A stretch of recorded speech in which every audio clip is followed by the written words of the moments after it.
Chilling tales for dark nights.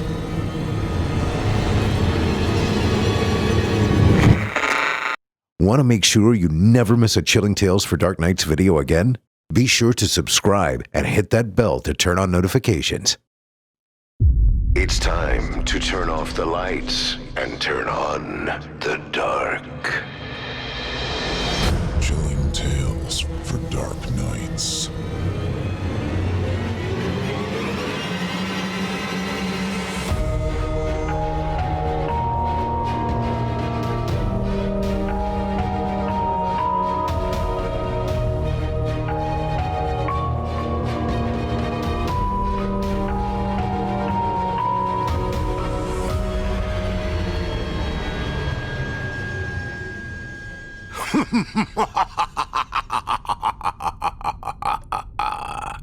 Good evening, listener. You're listening to Chilling Tales for Dark Nights. On tonight's program, we invite you to leave behind your safe reality and descend with us into the frightening depths of the most terrifying imaginations with audio adaptations of 3 rounds of frightening fiction about unusual acquisitions, digital disturbances, and creepy copies. I'm your host, Steve Taylor, and tonight I'll be your guide as we traverse the dimly lit corridors of your darkest dreams. Joining us tonight to help bring to life the frightening fiction of Eric Dodd, L. Chan, and Rachel Wesley are voice talents Ryan Borses, Otis Jiry, and Jordan Lester. Now, get your ticket ready, take your seat in our theater of the minds, and brace yourself. It's time to turn off the lights and turn on the dark.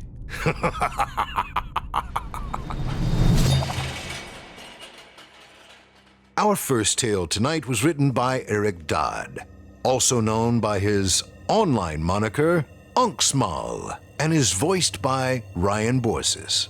In it, our protagonist gets far more than they bargained for when they scoop up a gently used couch from the street.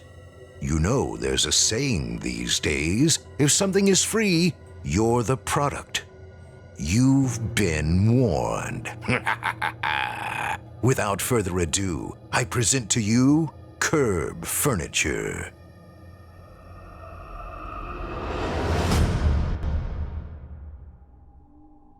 I ignored Jesse's 15th text. "This is heavy, you jerk." I was far less concerned about Jesse's potential hernia than my position on the leaderboards. The stupid 14-year-old Dr. Dread 43 refused to move away from the turret, and I was getting destroyed. The game stuttered for a moment, and my connection dropped. "Fucking Comcast," I muttered, and shoved back from my desk. My phone buzzed again. "God damn it, Jesse." I sighed, shoved my feet into some sandals, and walked out the door. Jesse and Kenny were shoving and grunting at a truly massive couch that was wedged in the stairwell. "That thing's gonna kill you both," I said. Jesse flashed one of his trademark movie star smiles at me, then flipped me off. Jesse was perfect. Wealthy parents, perfect curly blonde hair, abs of a demigod, genius IQ, and a sweet southern drawl that melted panties at 10 yards. Most of the time I hated him. We'd been friends since high school. "Ugh, I think I shit myself," Kenny grunted. "Come on, you lazy fuck, help us." I kicked off my sandals so I'd have a better grip on the old wood flooring, then wedged myself under part of the sofa and shoved. Slowly, with much sweat and profanity, the 3 of us got the sofa into the apartment. We kicked aside half-full boxes and the 3 metal folding chairs, and shoved the sofa against the wall opposite the huge flat screen Jesse had bought on a whim one weekend. The sofa was long enough to stretch from one wall of the apartment to the other. It completely filled the space like the obelisk from 2001, except horizontal. Its fabric was a deep red, whorled and mottled with darker red that was nearly black. Each of its 8 thick legs were carved to resemble claws, clutching spheres atop pedestals. Along the back of the sofa, nearly obscured by the overstuffed cushions, was a solid length of dark oak, intricately carved in flowing geometric patterns. "Dude, this is gonna be awesome," Kenny said, scratching his beard. Kenny was, in a lot of ways, the physical opposite of Jesse. His hair, though curly, was an unruly mess. He was generally round, with a doughy face covered with more neglect than beard. Appearances aside, Kenny had an infectious, boy-like charm that made him a great fun to be around. "Come on, let's try it out!" Kenny found the motherfucker, an assortment of remote controls that he had taped to the outside of a huge Jack Daniels bottle, on my desk. Jesse grabbed us each beers from the beer fridge, and we all sat down on the sofa. Jesse's flat screen turned on, and Kenny's PlayStation 3 started playing the so familiar dum-dum-da-da-da-dum strains of the intro to Star Wars Episode 4 through my AV unit speakers. The sofa really was comfy, a significant improvement over metal folding chairs or the hardwood floors. The cushions were large and overstuffed, but not too soft. With the three of us sitting on it, there was still enough room for another 2 or 3 people. "This is pretty nice, guys. Where'd this thing come from?" I asked. "We totally snagged it off the curb," Kenny said. I jumped up. "Aw, man, that's gross. There could be lice or bed bugs or something." "No way," Kenny said. "I checked it out. There's no bugs or anything." Kenny got down on the floor and knocked on one of the sofa's large wooden legs. "This is solid oak, kiln-dried. You can't get furniture like this anymore. Well, you can, maybe, but you'll pay 20 grand or more. This baby has 8-way hand-tied springs, and I don't know what the fabric is, but it's high-end stuff. I don't know how old it is, but my guess is at least 80, maybe 100 years old." As far as I knew, Kenny had never worked for a furniture store or dealt with antiques, but he had a talent for research and a huge retention for random facts. "And you guys just found this on the side of the road?" I said. Kenny stood up. "Yeah, it was down on Blanchard and 3rd, along with a bunch of other stuff. You know how they set out stuff when people get evicted. I saw it this morning when I was going to class and had Jesse help me pick it up after." "It's fine, man. If it had been out in the rain or something, we'd know by the smell," Jesse said. "I did the sniff test all over it and under the cushions. It smells like old perfume or something, but not anything bad." We sat back down on the sofa, drank our beer, and watched a movie that we'd all seen 100 times. I noticed the smell then, faint, like tobacco and flowers, or perfume. I didn't sleep well that night. I had my first nightmare. Not the first nightmare of my life, but the first real one. The first one about the sofa. In my dream, it was somehow alive. The sofa's mottled red fabric glistened like raw, wet muscle, stretched taut over bones that groaned and ground against one another. There was something unsettlingly sexual about the way the muscles flexed against each other. I saw my hand reach out to caress a cushion. It was warm, almost hot to the touch, and it felt very good. I snapped awake. My heart was racing. I felt an indescribable sense of dread. I looked at my phone. 5 a.m.? Way too early to wake up, but too late to get any rest before my alarm went off at 6. I threw on a robe and shuffled to the kitchen. I nearly dropped my cereal bowl when I saw Kenny sitting on one of our mismatched kitchen chairs. "The hell are you doing up?" I asked. He looked up at me as if surprised that I was standing there. "Insomnia. Happens sometimes. I just couldn't get comfortable on my bed, so I thought maybe I'd go sleep on the sofa." He pointed into the gloom of the living room. "Looks like Jesse beat me to it." He sighed, stood up, and walked to his room, leaving me to eat cereal to the sounds of Jesse snoring in the dark. I was a wreck that day, and the next, and the next. Earlier and earlier every night I would wake up to the same dream. The sofa would somehow beckon to me, some nights like a lover, and other nights like my mother, who passed away when I was 12. Every time I woke, sweating, breathing as if I'd run a marathon, I felt the same sense of dread. After the first night, I refused to get up. Instead, I stayed in my bed, willing myself to go back to sleep. Some nights I heard Kenny walking around. On the other hand, Jesse seemed positively manic. He was upbeat, chipper even, in contrast to his usual surfer zen attitude. "Been sleeping on the sofa, man," he said. "Best sleep I ever had. Never felt better." But at night, through the thin wall separating the living room from my bedroom, I heard him whimpering in his sleep. Jesse brought a new girl, Jenny, over that Friday night. Jenny was thin, blonde, and insecure, another of Jesse's future ex-girlfriends. She laughed at everything he said, and I don't believe she broke body contact with him the whole evening. We all sat on the sofa, drinking, smoking, and playing video games. As the night wore on, Jesse began to give us significant looks, so we staggered off to our rooms, leaving him with an increasingly affectionate Jenny. "You better not stain the sofa," Kenny grumbled to me before closing the door to his room. I woke from another dream about the sofa. Something thumped against my wall. "Ugh," I groaned. Another thump and a moan. Thump, thump. "Damn it," I said, and rolled off my bed. I threw on a shirt and shorts and stumbled blearily out of my room, down the hall and into the living room. I tried not to look at Jesse humping some girl, but I did want to get his attention.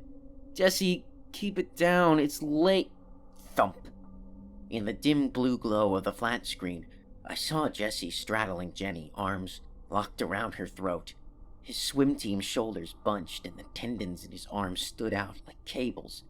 Jenny's face was black, her eyes open and bulging, her tongue thick and bloated, protruding from her mouth. One arm thumped, weakly, against the wall. "Holy fuck, Jesse, get off her!" I ran to the sofa and shoved him as hard as I could. He didn't move. "Kenny, wake up! Help!" Jesse turned to me, eyes wide open but blank as the flat screen. He turned back to Jenny and gave a final wrenching squeeze. Her leg twitched and kicked once. I hooked an arm around Jesse's neck and pulled as hard as I could. "Help! Get up, now!" He let go, and I fell back against the floor with his weight on me. I kicked and shoved him off of me and onto the floor and scrambled away. The lights came on. Kenny stood in the hallway, mouth agape. Jesse lay on the floor, naked, staring up at the ceiling. Jenny's nude body sprawled on the couch, head tilted at an awkward angle, face a horrible purple-black. Jenny was listed as dead on the scene. Her neck had been totally crushed. A friend of a friend was interning at the coroner's office and suggested that the coroner himself was impressed that Jesse had been able to shatter 2 neck vertebrae with his bare hands. The cops wouldn't tell us much, other than that Jesse was under psychiatric evaluation. Jesse hadn't spoken since that night and was completely unresponsive to questioning. Kenny began acting strangely, stranger than normal for Kenny. He spent most of his time at home sitting in a beanbag chair, staring at the sofa, writing notes in a battered old notebook. When he wasn't at home, he was gone, sometimes for days at a time. 2 guys from his study group showed up looking for him after he missed class for the 3rd session in a row. They had heard about Jesse, the whole town had, and wrote off Kenny's behavior to a coping mechanism. I began to dread returning home from class. The dreams were getting worse. The sight of the crimson sofa hunched in the dimness of early morning was often enough to rush me out of my apartment without breakfast. I told myself it was PhD stress. I told myself that it had nothing to do with a piece of furniture in my living room. Kenny showed up at the biolab one evening, clutching a thick notebook. I was staying late, working on my thesis. I was behind on my research, and the lack of sleep was getting to me. "Jesse's dead," he said. "What? How?" I asked. "His mom called me a few minutes ago. She said he killed himself. I thought he was in a psych ward. The cops say he strangled himself." "How is that even possible?" "I don't know, man. They told his mom that they found him in his cell with his hands around his throat. But listen, that's not all I want to talk to you about. We need to get rid of the sofa," Kenny said. "What the fuck are you talking about, Kenny?" "I'm serious, man. I've been doing some research on the sofa." I laughed and shook my head. Kenny waved his notebook at me. It was thicker now, ragged with newspaper clippings. "It's all in there. Take a look." I took the notebook and began leafing through it. Kenny sat at a workstation next to me.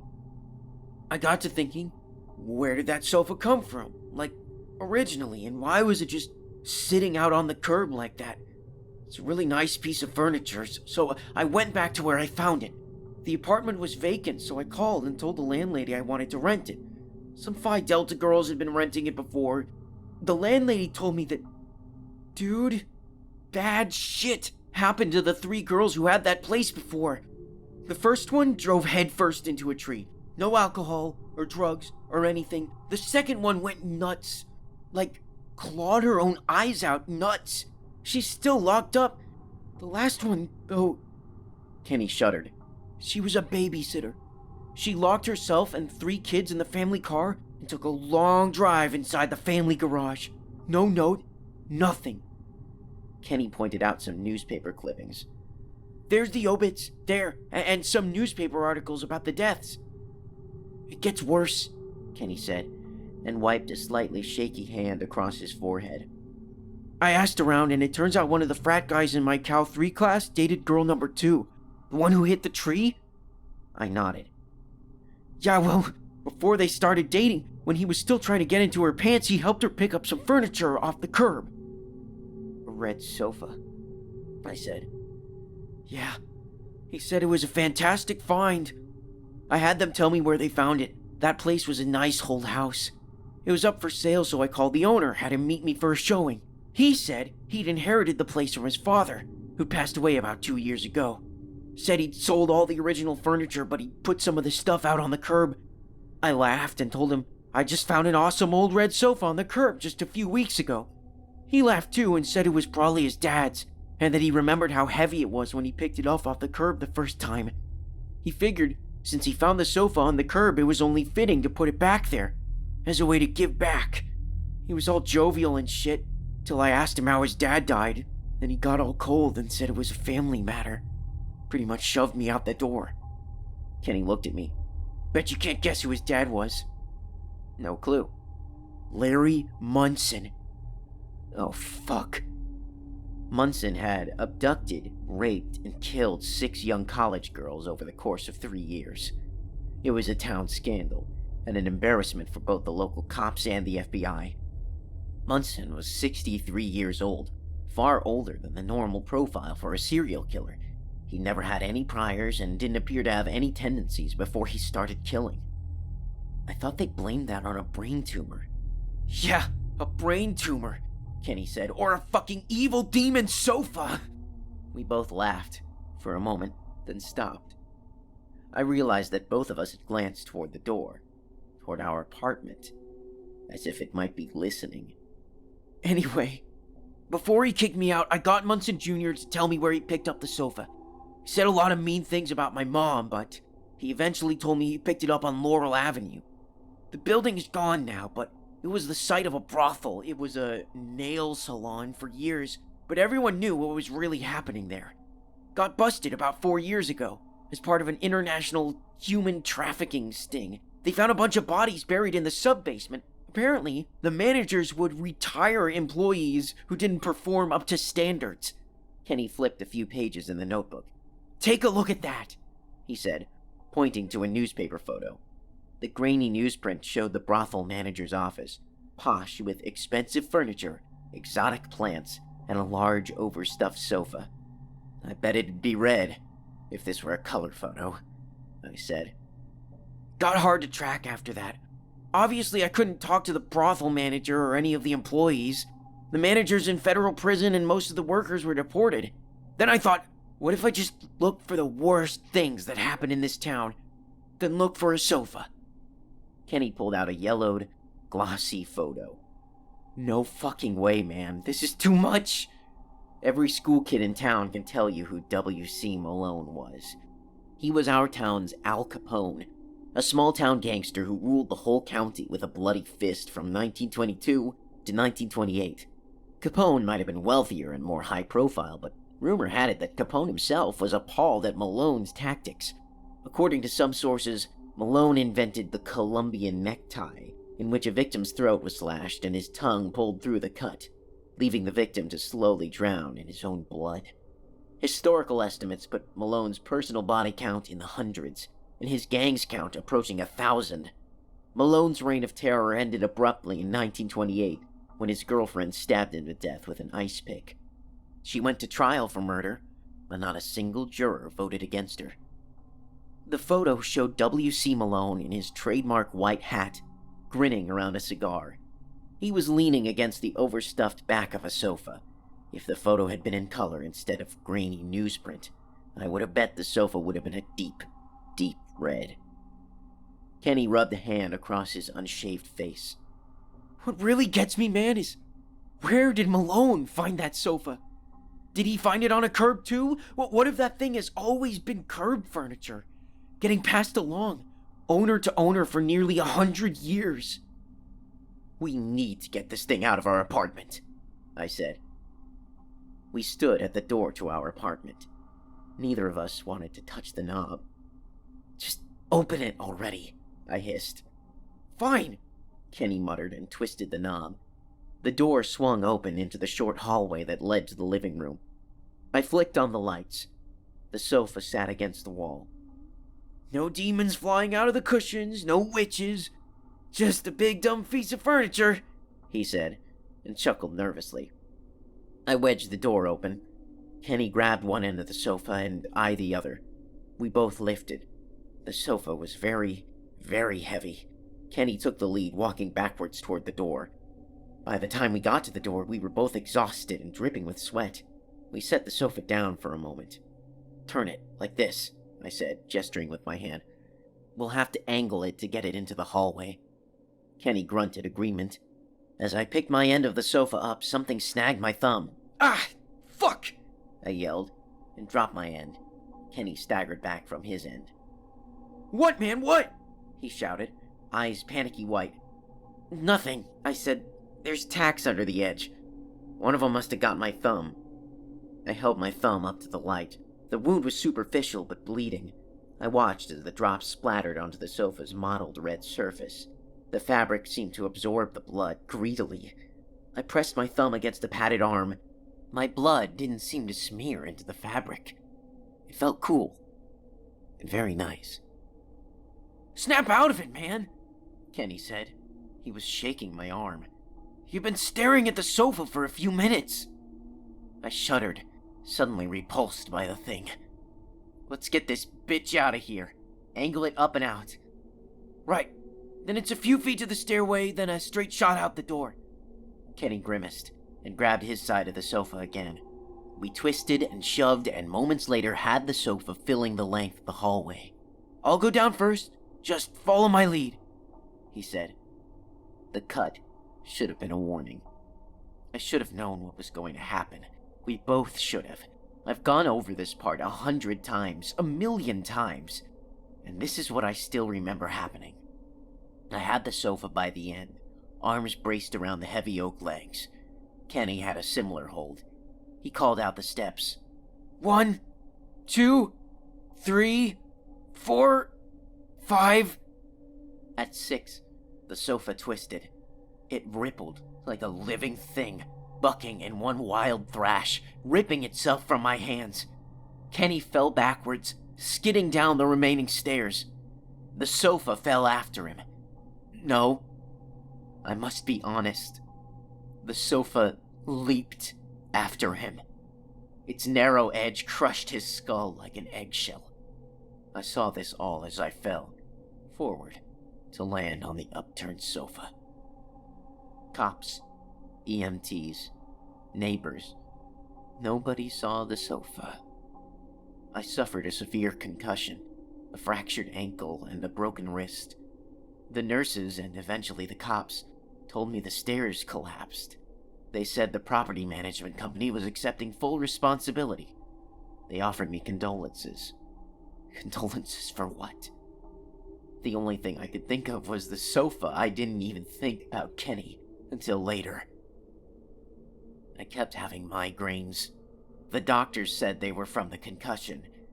The nightmares got worse. Every night I dreamed about the sofa. The cops quit talking to me. The migraines made concentrating difficult. I could barely walk. I had no place to go. My apartment building was still under investigation, so I slept in a closet in the biolab. Finally, after a particularly bad night, I realized one morning that I was standing in the lobby of the police station screaming about a sofa. One of the police officers recommended psychiatric care. I agreed and checked myself into a facility. Therapy helped. Maybe it was the drugs. Maybe it was just being away from my situation. After a month or so, I felt better, or at least well enough to leave. As per facility policy, I had to meet with the director before I left the facility. Dr. Mahmoud met me at the door to his office. He was shorter than me, but had a kind face that somehow matched his voice. "I hear you feel it's time to leave us?" he said. "Yes, sir," I smiled. "I'm really feeling a lot better now." "In that case, let's do our exit interview," he said, and walked around to his desk chair. He gestured behind me. "Please, have a seat." I turned, and my smile slipped from my face. "This is my new sofa. It's a beautiful antique. I found it on the curb just last week." How could someone just leave something so beautiful on the curb? I can assure you, it is very comfortable.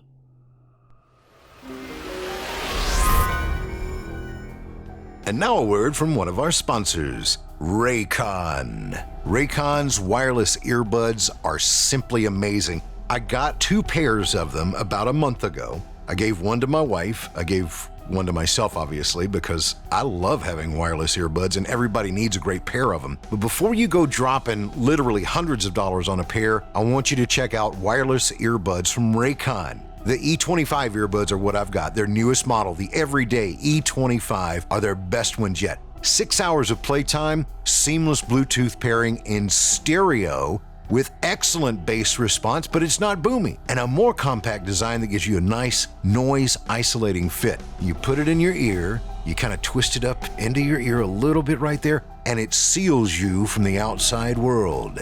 And Raycon's wireless earbuds are just completely comfortable, perfect for conference calls or binging podcasts, or if you're like me, you got a busy day in the studio and you really just don't want to fuss with wired headphones, the Raycon E25 earbuds are ideal.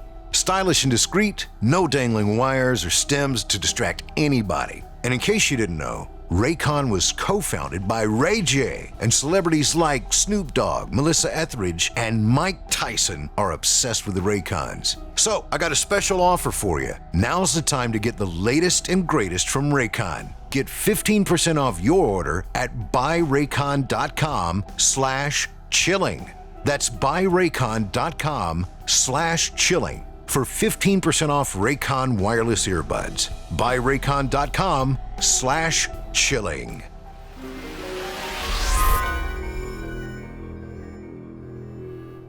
I hope you enjoyed Curb Furniture, as written by Eric Dodd, aka Unksmal, and voiced by Ryan Borses.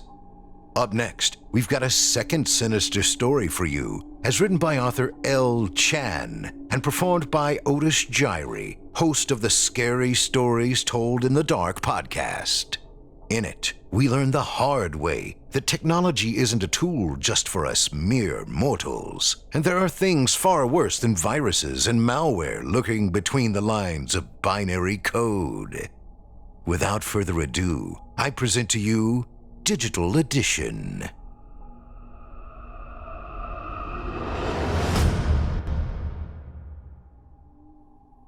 Joe reacted to the chime of the incoming email as a mother would to the cry of a child. His fingers danced a complicated flamingo across the keyboard, accompanied by the clacks of the strikes of his fingertips.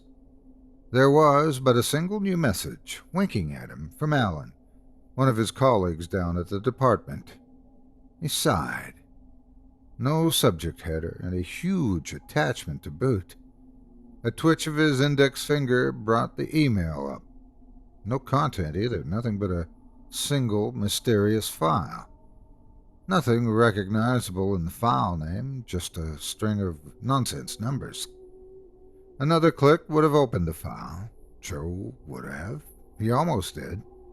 Of all the times to trigger one of those banal reminders from IT. His finger was heavy on the mouse button as he drew the translucent ghost of the email from his inbox and held it over the trash icon.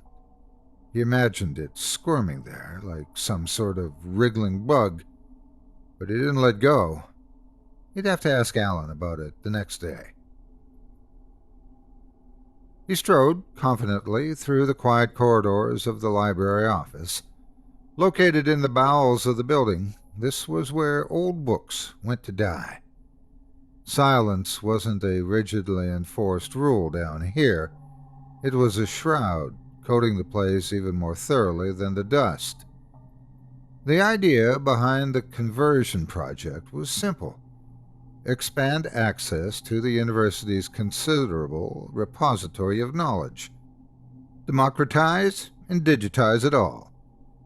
It would save the university a bundle when the books were evicted from the premises, shipped off to some off-site storage to molder and rot, their erstwhile homes converted into shiny new offices.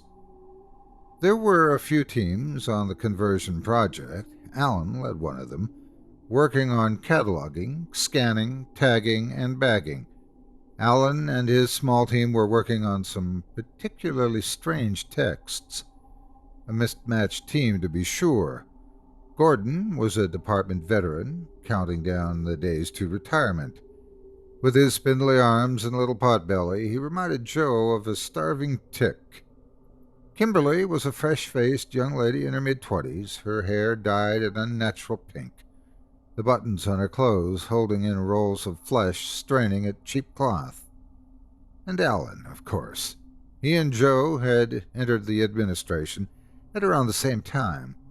A lucky break had given Joe a slight head start in his career above Alan, the smarter of the two, and never afraid to let Joe know it. They'd been friends at the onset, but not so much anymore. Alan's team was working on something particularly dark. One of the older professors had been an avid picker, known to scavenge the many yard sales and antique shops up and down the New England coast. He had a particular morbid focus on the unsavory past of the region, and his collection reflected that. The man was long gone, dead by his own hand. He had been indulging in a little action on the side with one of his teaching assistants, an affair that went sour in a spectacular fashion.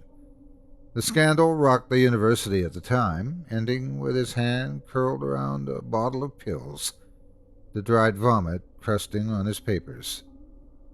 Digitizing that esoteric collection was both daunting and futile. Joe needed Alan's keen attention to detail, and Alan's career, in Joe's opinion, needed the kind of handbrake that could be afforded by chasing down a pointless project. Alan's strange email had reminded Joe that he had been meaning to check up on the team for some time. Joe rapped on Alan's office door a little harder than he had meant to. The long walk down had given him time to ruminate over the slipping schedule. His armpits chafed against the sodden folds of his shirt, compounding his annoyance at the mocking silence from behind the door. He barged in, the door swinging open to reveal a cramped office, books piled high, concealing much of the darkened room. The light from the corridor ventured hesitantly inwards, reluctant to illuminate more than a small portion. The switch by the door clucked at him irritably, telling him the lights were out. He turned to go, but paused at the sound of something stirring deep in the room. "Alan!" he called. "Joseph." The response was breathy, a sigh almost. Joe felt his anger from a moment ago dissipate, like so much mist before the morning sun. Fear lurked below, uncomfortably perched on his stomach and blocking the back of his throat. He took a step further into the room, careful to stay in the tiny triangle of light. "Hey man, I just came down to check on your team to see if you had any problems with the server." "No problems, we have everything we need." There wasn't just the sound of Alan's voice in the room. The other man was moving about in the dark, And beyond that, there was a softer sound, a tiny scratching noise. Writing. The man was writing something. He sent me something strange last night. I didn't know what to do with it. You still have it? Alan's voice boomed, thick with anger. Joe took an involuntary step back. His heel caught the edge of a thick book on the floor, and he steadied himself against the doorframe. Don't open it. Never look at it. The voice was almost beyond the range of his hearing. Soft. Far too soft. Joe leaned further in. Don't look at me. Get out! Get out! The hidden man's voice rose higher and higher until he was nearly screaming. Joe stumbled back out of the room, stricken by the oral onslaught. Joe was glad then for the silence and light of the corridor. In his haste, he kicked the book that he'd nearly tripped over out of the room. He bent over to pick it up, thinking to nudge it back into the office. He had just picked up the dusty tome and turned around when the door slowly shut itself in front of him. The tumblers fell into place, sealing the door. Joe scooped up the book and fled. What had Alan been working on? He was almost certainly off the deep end. Drugs or worse, thought Joe. He'd have to report this. The thought of petty administrative revenge calmed him. He saw himself filling in a HR complaint by hand. This had to be savored, too personal an experience to leave to the meaningless babbles of a keyboard. Insubordination, poor work performance, neglect of university property to boot. What if Joe had damaged that book on his way out? Alan's fault. All his fault. He settled down at his desk, squirming uncomfortably until he fit his bulk into the cheap office chair the department had provided him. Where to start? Probably with the damage to university property, something concrete that wouldn't require much investigation from HR. He set the book on the table reverently. The cover was plain black leather, cracked and worn with age. No title, no author, nothing on the spine. Joe opened the book gingerly. The first page was blank. Lines appeared on his brow. He flipped a page. Blank. And another. Blank. The book was blank throughout. Joe shut the covers, eliciting a cloud of dust. He sneezed. Strange, he thought. A notebook, perhaps? An empty notebook wasn't about to find its way into the university's collection.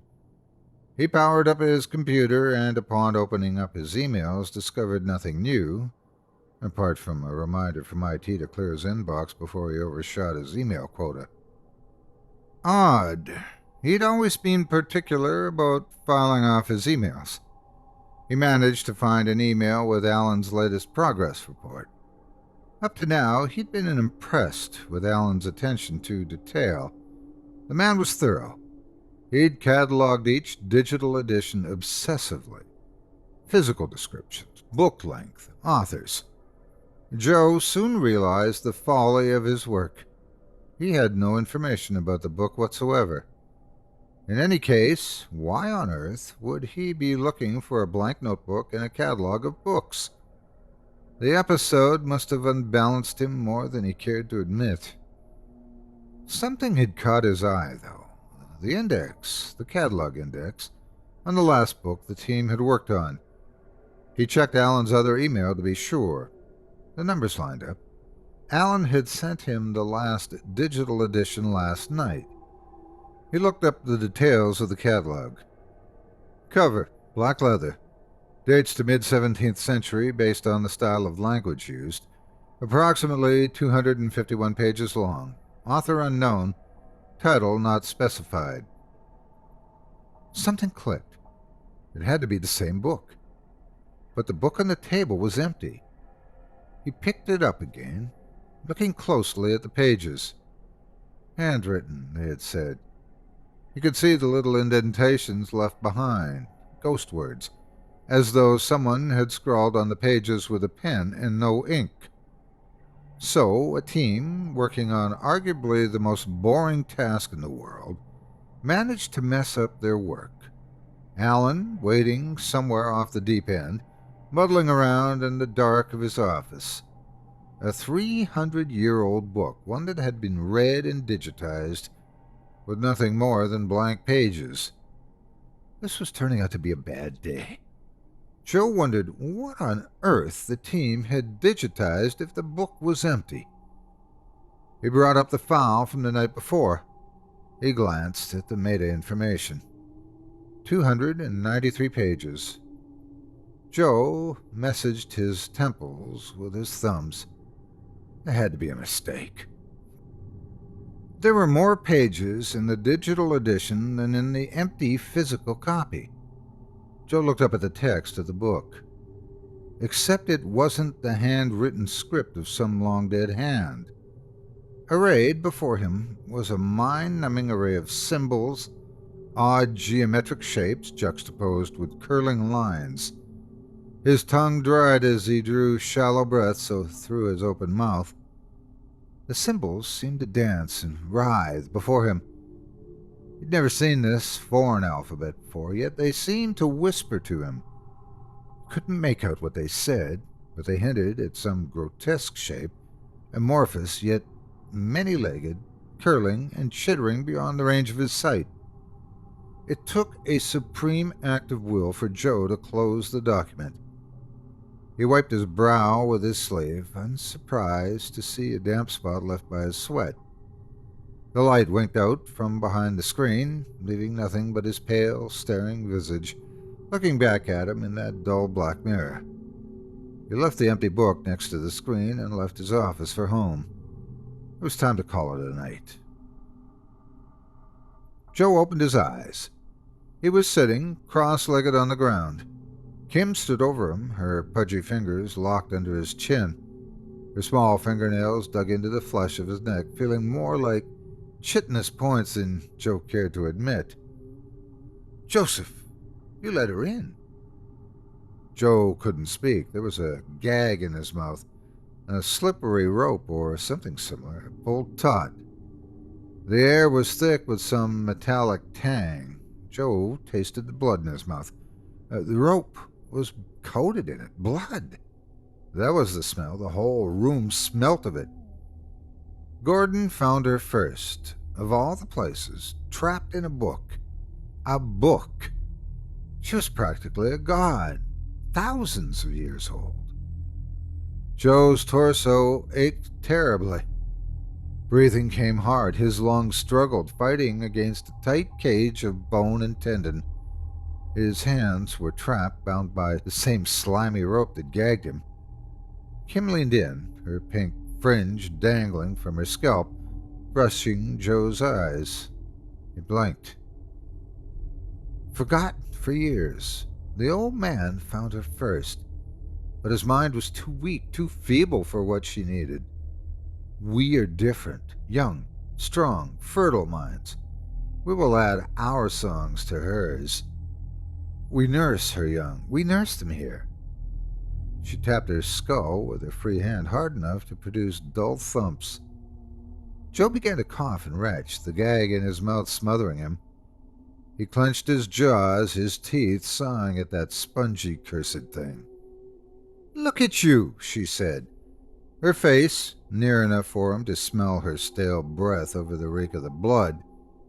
Her eyes were glazed and unfocused, looking straight through him. She flexed her fingers, the points of her fingernails breaking the skin on his neck, eliciting a snort of pain from Joe.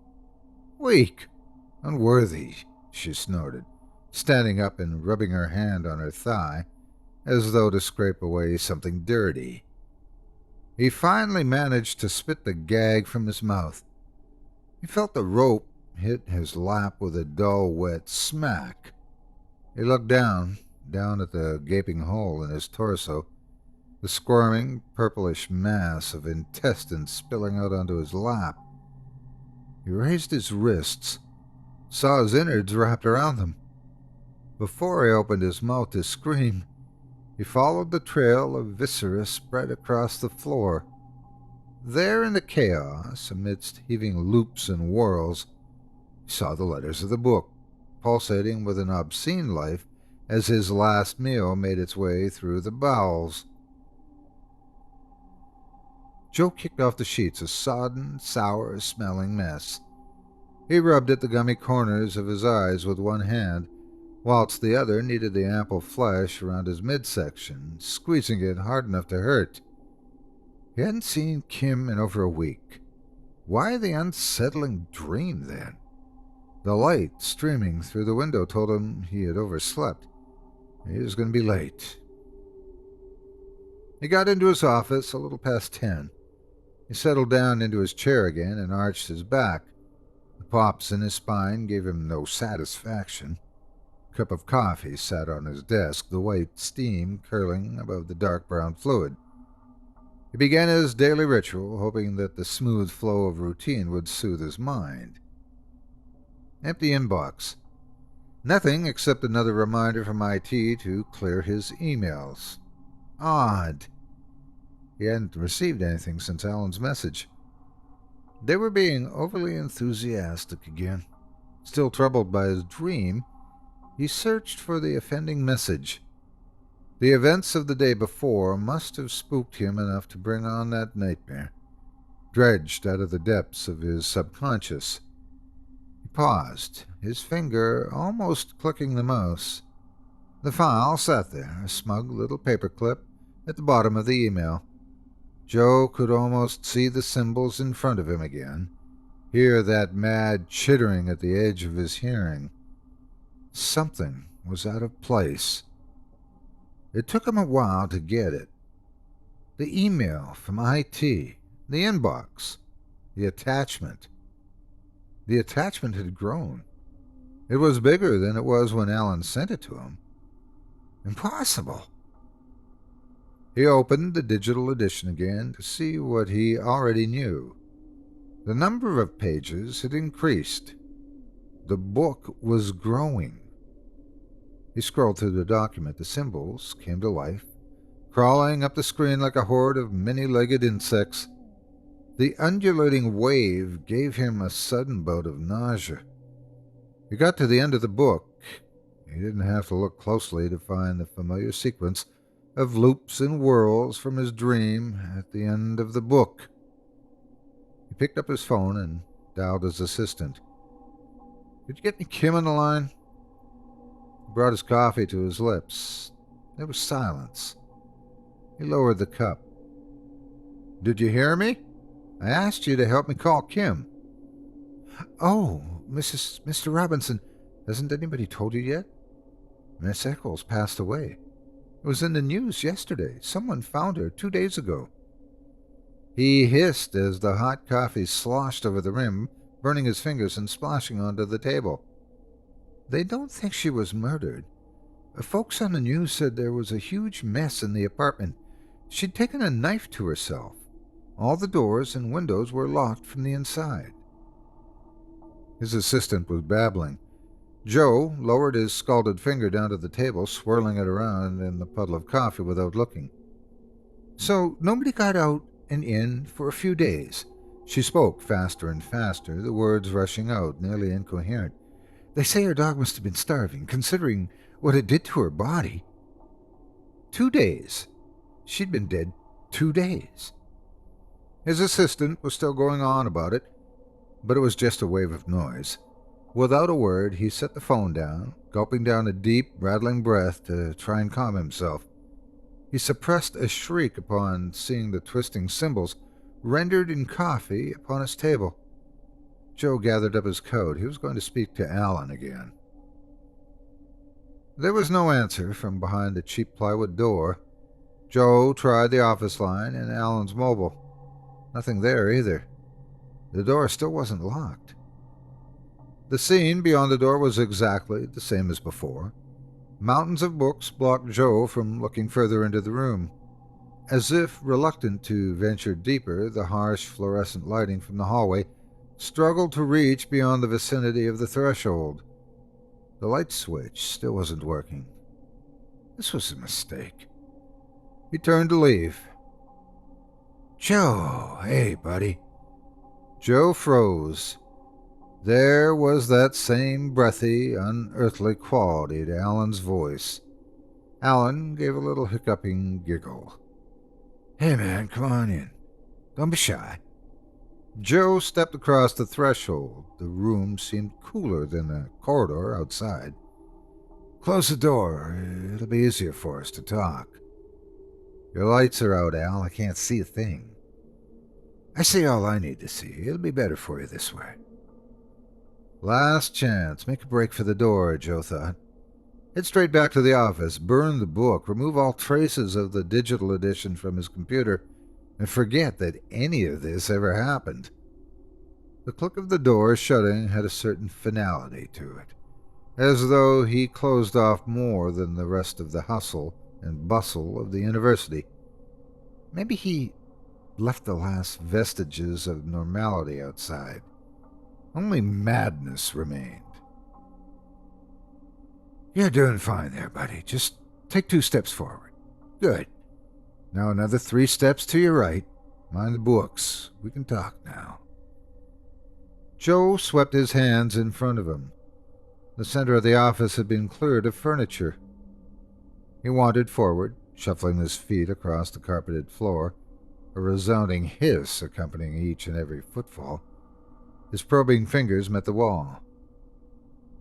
Why'd you send me the book, Al? Because only you could have done what I wasn't allowed to. That was the point. The person that you are, timid, think you're in control, little man in big shoes. I need to know what the symbols mean. What are they doing to me? The room fell silent. Joe took a single deep breath and held it till his lungs seemed fit to burst and the blood pounded in his ears. You read it? Yes. Then it is over. I failed.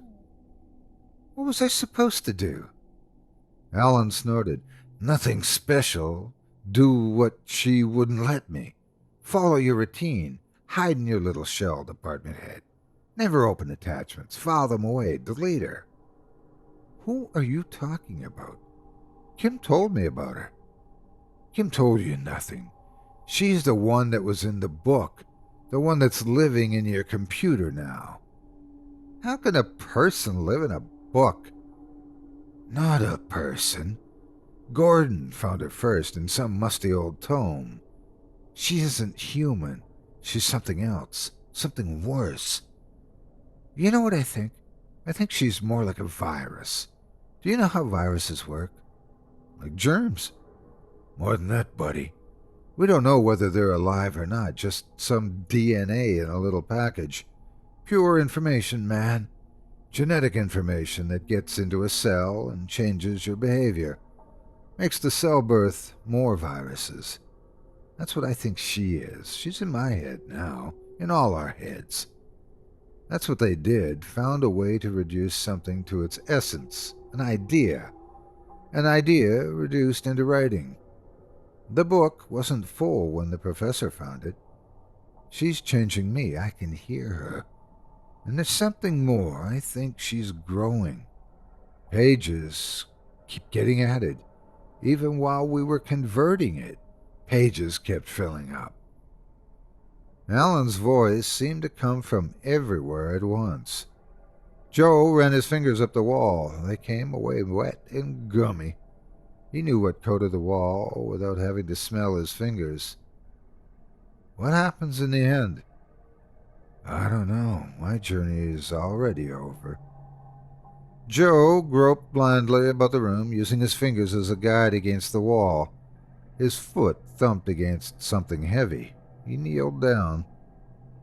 Why the lights, then? Joe's hand brushed against something slick and clammy. When he found his fingers at the end of it, he jerked his hand back. The lights are already on, Joe. You see what I see. We're all together in her now. We bleed into each other. I'm done. It's up to you now. I'll see you soon. Joe winced as the world went white. Colors and lines slowly came back into focus. The walls were covered, floor to ceiling, in the same twisting, obscene symbols. Some were still dripping. The smell of blood was overwhelming. Along with the symbols came a mad, scrabbling whisper. Something in the letters was alive. A terrible, inhuman intelligence. He put his hands over his ears. It didn't work.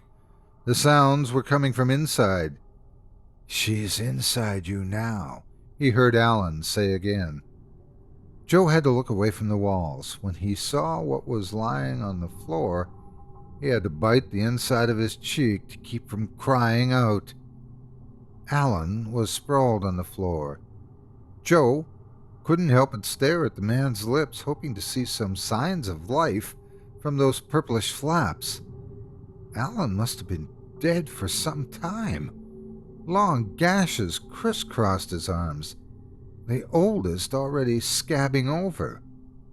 Joe knew where Alan had found the blood to write on the walls. "You see what I see," Alan had said.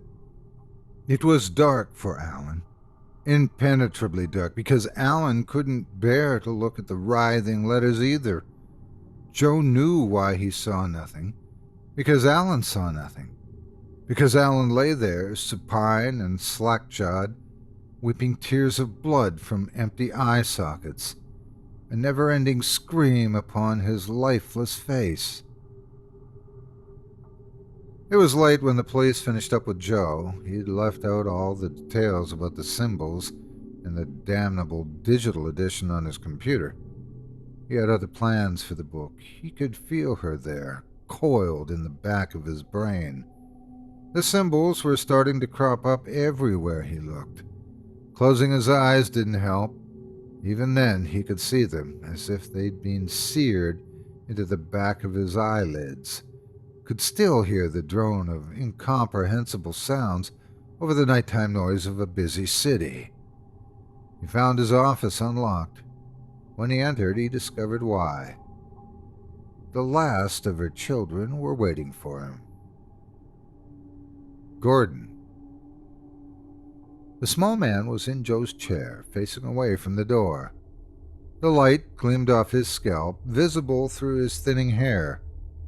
All Joe could see was the top of Gordon's head and his pale forearm on the armrest of the chair, coated with a sheen of fresh blood. Beneath the wash of crimson, darker lines and curves were etched deep into Gordon's skin. Gordon grunted as he spun around to face Joe. Joe's back hit the door as he took an involuntary step back. Every visible inch of the man's skin was covered in lines of bloody script. The stains on his t-shirt and trousers told Joe that the carvings weren't limited to exposed skin. Light glinted off the smile of the straight razor that Gordon was tapping on the armrest. The low whispering started up again. Joe shook his head, trying to clear it. "What are you doing here, Gordon?" The door only opened inwards. Joe would have to step closer to Gordon if he wanted to escape. "You been to see Alan?" "Alan's dead. It's part of her now. None of her children truly die, but he was a bad child, wasn't he?" Gordon fixed his beady eyes on Joe. "You're going to try to do it, aren't you?" Joe stood, transfixed by the rhythmic movement of the razor. The symbols on Gordon's skin seemed to squirm and flow, scurrying up his sleeves and out again like a horde of insects. When Gordon spoke, the crazed whispers rose to a crescendo, buttressing his words. Except, was it really Gordon speaking, or was it her speaking through Gordon? "I need her out of my head. I can still do it. I can save us both." The springs in the chair groaned as Gordon pushed himself up. The edge of the razor bobbed and weaved in the air in front of Joe. "How little you understand. Afraid to be part of something greater than yourself for once." The blade drew near. I had my words to her song. It wasn't enough to use a pen and paper. I tried. Oh, no, not enough at all. This is better. Our flesh sings with her, and you would try to end all of this. It was getting too close. Joe had to make a break for it. A moment's hesitation and all was nearly lost. The little snake of a man saw Joe tense up, and that was all the invitation he needed. He sprang across the room, barreling into Joe. Together they tumbled, a tangle of limbs and snarling curses. Gordon, being the more nimble of the two, quickly got the upper hand. Joe wound up on his back, and Gordon straddled him, drawing wide arcs of pain with the razor as Joe shielded his face with his arms. "Foolish," the small man hissed, "imagining you understand her glory. Picture her, envision her birthing 1,000 young, not from the weakness of the flesh, diseased, and rotting its way slowly back to the ground." Gordon paused, beads of sweat forming constellations upon his forehead, a thick rope of drool suspended from his jaw. The symbols on his flesh swam and sang. He leaned down, looming over Joe, tapping his temple with the dull side of the razor. "We will bear her children from here. Our minds will be her womb. You see the words now, don't you? You only see what she wants you to see. Soon. Let me help you on your way." Gordon pressed his palm down, pinning Joe's forearms against his chest. The other arm lowered the razor. When the silver edge bit into the thick flesh on Joe's belly, he began to howl and thrash. He bucked like a branded bull. There was one thing Gordon hadn't counted on. Joe must have had 100 pounds on that pot-bellied little monkey. The smaller man wobbled, flailing helplessly before finally pitching over. His skull hit the edge of Joe's desk with a fleshy thunk. Whatever manic strength possessed him obviously did not render him immune to pain. Gordon curled up into a ball, mewling and whining while he clutched his gushing scalp. Joe struggled to his feet. He took a short run up and swung the full weight of his leg into Gordon's midsection. He felt the air rush out of the other man as his foot made solid contact. The voices at the edge of his hearing surged forward, no longer whispers, but rather the deafening screech of an insane choir. He could run, he thought, get out, save himself, but not yet. There was something else to be done. He flicked the razor under a bookshelf with his toe and staggered over to his computer. Do what Alan asked him to do. Make it all stop.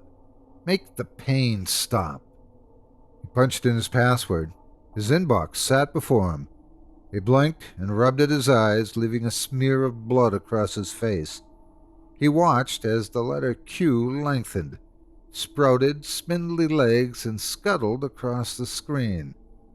The soft plastic bulged obscenely with its progress.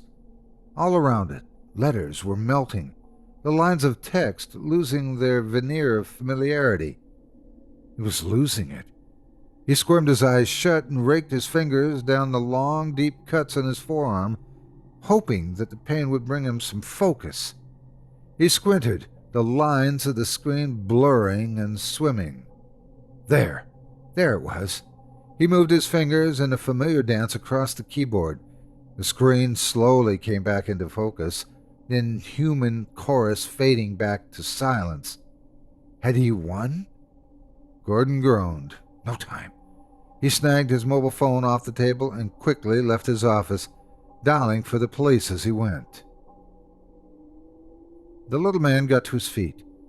Joe had done a real number on him. He had no idea why she had summoned him there. He didn't know how badly he had been hurt. She had some plan, some greater design. He felt the symbols on his body shift and twist. Sometimes he could almost see her shape, that of a long, sinuous, many-legged horror. He imagined her curled around his brainstem, her needle-like appendages stroking his thoughts like the gentle fingers of a lover. Come, she said. Come and see how it begins.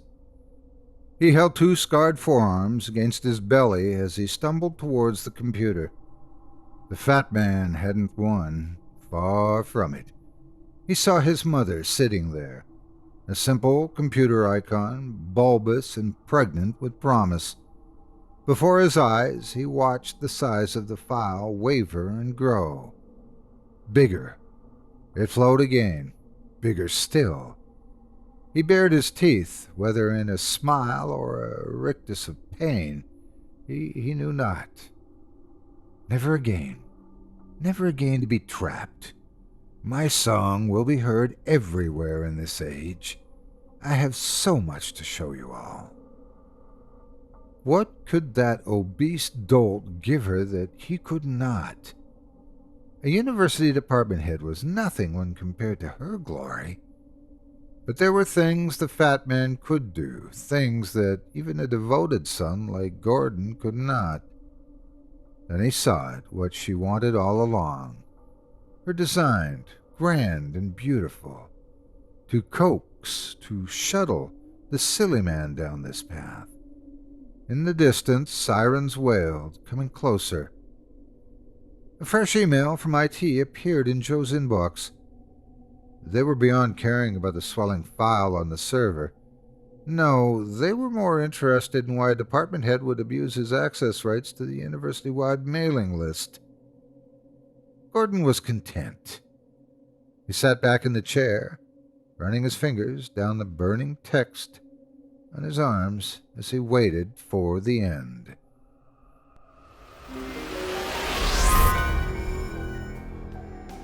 And now a word from one of our sponsors, NordVPN. And I gotta tell you, one of the cool things about using a VPN, first of all, is just the extreme privacy of it. You can also stream everything with the proper VPN, plus you get other protections, and you can save money on online deals. That's a very interesting thing about that. Now, I'm mentioning this all because NordVPN not only protects your data, but they make you anonymous while you're browsing the internet. And isn't that what we want? Don't we want to be anonymous while we're browsing the internet instead of being targeted? But I mentioned streaming. With NordVPN, a unique feature is that you can unlock Netflix, Hulu, the BBC, and all of your favorite entertainment websites. They host more than 5,500 servers in 60 countries, allowing users of NordVPN to access super-fast web browsing around the world. So no matter where you go or live, NordVPN has got you protected. There's an extension for Chrome browsers like I use, which is user-friendly from its first click. And it's compatible with most OSs. If you're on Windows 10, if you're on the Mac OS or Linux or iOS or Android, it doesn't matter. NordVPN provides unlimited bandwidth and an automatic kill switch. This is just excellent virtual private networking from the leader in VPN, NordVPN. And right now, I want you to pay very close attention to this offer. You can get 68% off NordVPN. It's only $3.71 a month. Plus, you get an additional month free at nordvpn.com/chillingtales. Or use the coupon code ChillingTales. Again, for 1 month free of NordVPN, go to nordvpn.com/chillingtales. Or use coupon code ChillingTales.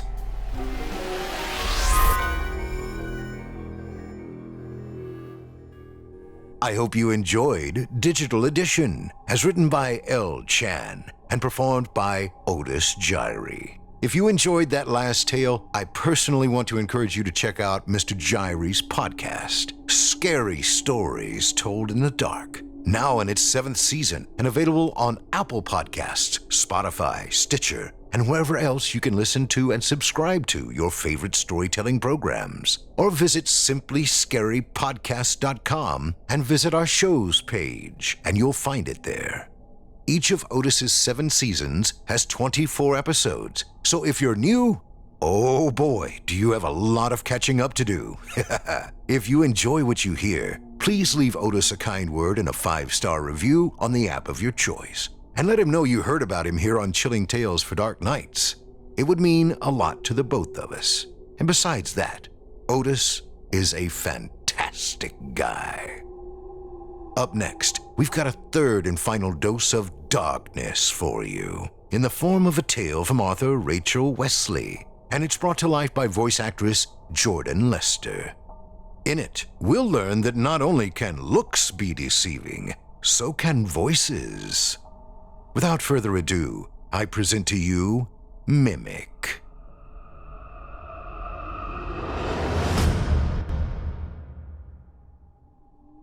I live right next to a Navajo reservation, and have made friends with many of the people there my age. We like to hang out, play video games, and just be normal teens. I walk over a lot since my best friend lives a little less than a mile away from me. This isn't a long trek, and usually only takes me about 25 to 30 minutes. I've made this trip dozens of times, and have grown very comfortable with it. I know the people along the way, so I'm not scared or on edge. There is a patch of forest, however, about midway there. It's a little unnerving sometimes. There's always that feeling of being watched. This was a regular occurrence for me, so I tried to just ignore it and shake it off as my mind playing tricks on me. This day, I spent more time at my friend's house than I meant to, and when I left, it was already getting dark. I reached the stretch of forest right as the sun disappeared from the sky. I shivered a little as I readied myself to begin the journey through. I was 10 steps in when I heard a branch snap. You know the sound, the one that screams, "There is definitely someone or something there with you." I froze, not sure what I should do next. Should I run? Should I turn around and book it back to my friend's house? I didn't know the best option in this situation. I whispered, "Hello?"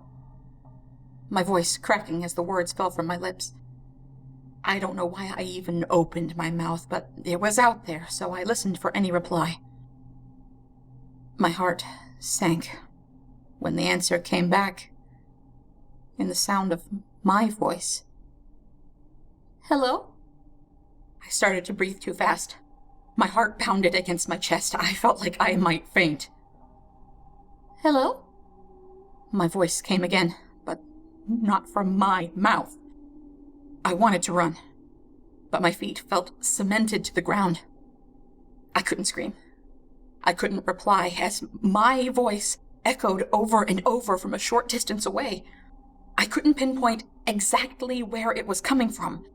It sounded like it was everywhere around me. "Hello?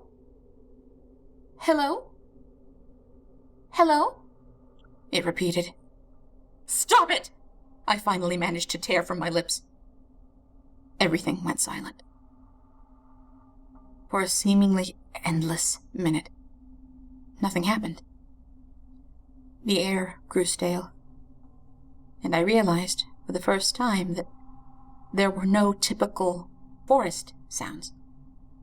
There were no bugs, no frogs or crickets, nothing. I stood there, terrified, waiting to see what would happen next. "Stop it!" it mimicked back. I'd had enough, and was willing my heavy legs to move. Before I could take a step, I heard rustling in the bushes 20 feet to my left. I watched in horror as a deer head with huge antlers protruded through the brush. As it came further out and stood up on twos, I took off. I flew out of those woods and all the way home in record time. I said nothing to my mom when I got there. I just went up to my room, laid down, and thought about what happened. My mother came in at some point and asked me if everything was all right. I replied that yes, I was just tired. I don't know why I didn't tell her. I guess I might have been afraid of how she would react. I called my friend and told him everything. He freaked out and told me that no matter what happened that night, not to reply or look out my window. This terrified me even more. He said to call him the next morning and he would explain more, and that he had to speak to his grandfather as soon as possible. That night, I didn't sleep. At all. I stayed awake, listening to every little sound the night brought. Around 3 a.m., just as I was about to drift off, the air changed, and the night sounds quieted. I felt my heart begin to pound. I lay there, waited, pulling the covers up over my head like a child, far too scared to move. "Hello?" I cried, after a long moment of stillness. It was all I could do. "Hello?" "Stop it!" it said mockingly, mimicking what I'd said in the woods again. It was terrifying enough when it copied what I said, but then it did something new. It called my name. "Amy?" My mother's voice. "Amy? Amy? Come here. Hello? Stop it!" My voice again. For the rest of the night, the creature outside my window called my name in my mother's voice and repeated what I said in the woods over and over. In the morning, when the sun broke through the dark, it finally stopped. I fell into a fitful sleep. I woke around noon to my friend calling to tell me he had spoken to his grandfather and could explain what happened to me. He said there was a creature they called Naldlushii, he who goes on all fours, or a skinwalker. He explained that it was an evil witch that used dark magic to transform into an animal with the attributes it required, and that it had caught my scent and knew me now. He also warned me that since it knew me now, that it would always follow me, that I would always have to be careful. Last night, I heard scratching on my window, then a low hum. The creature began saying my name again, but also adding in things I hadn't said, all in my mother's voice. At one point, it started calling my name, drawing it out slowly. "Amy,"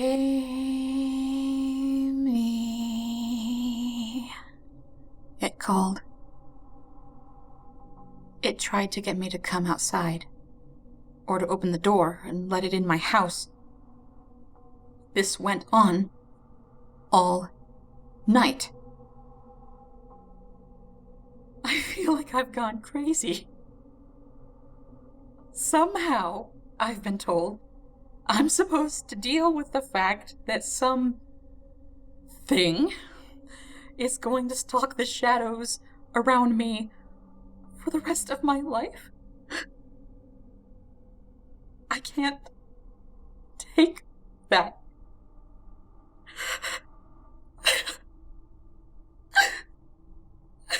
I just can't. Someone, anyone, please help me. The sun is beginning to set, and I know it's out there, waiting for me in the dark. I'm begging you. Please. Help me.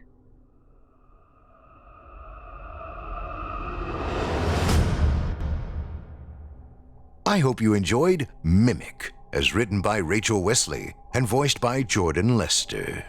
Thank you for joining us for tonight's program. As a reminder, take a moment to stop by our iTunes page and leave us a 5-star review and a kind word, and to follow us on Facebook, Twitter, and Instagram. And of course, subscribe to us on YouTube, where you can find an archive of our work going back to 2012. And please consider signing up as a patron at our website, chillingtalesfordarknights.com, to show your support and get all of our content ad-free. I'm your host, Steve Taylor, and it's been a pleasure. Tune in again next week when we once again turn off the lights and turn on the dark. Sweet dreams, listener. Sweet dreams. Thanks for joining us. You've been listening to Chilling Tales for Dark Nights, a production of Chilling Entertainment and a proud member of the Simply Scary Podcasts Network. Visit simplyscarypodcast.com today to learn more about our network and our other amazing storytelling programs. Tonight's program was hosted by yours truly, Steve Taylor. Selected stories have been adapted with the kind permission of their respective authors. Original music provided by Luke Hodgkinson and Jesse Cornett. Sound design and final mixing and mastering by executive producer and director Craig Roshek. Logo by Craig Roshek. Got a scary tale of your own that you'd like performed? We take submissions. Email it to us today at submissions@chillingtalesfordarknights.com to have your terrifying tome considered for production in a future episode of this show.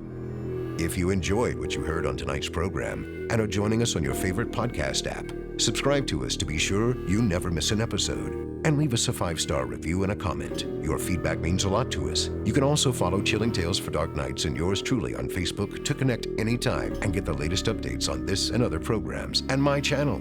If you're listening on the Chilling Tales for Dark Nights YouTube channel, do us a favor and hit the subscribe button and the bell notification icon for CTFDN as well to get more spooky tales from me and the crew each and every week. And don't forget to hit that thumbs up button to tell us how we're doing and leave a kind word or a request. And don't forget to visit us at chillingtalesfordarknights.com and consider supporting the team by becoming a patron. In addition to helping us out, you'll get exclusive access to our audio archive and ad-free downloads of all your favorite stories, including those you've heard on this program. We'll be back next week with more terrifying tales to keep you up all night.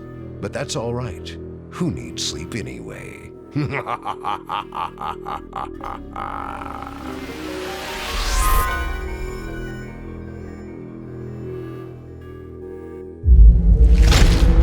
Chilling Tales for Dark Nights.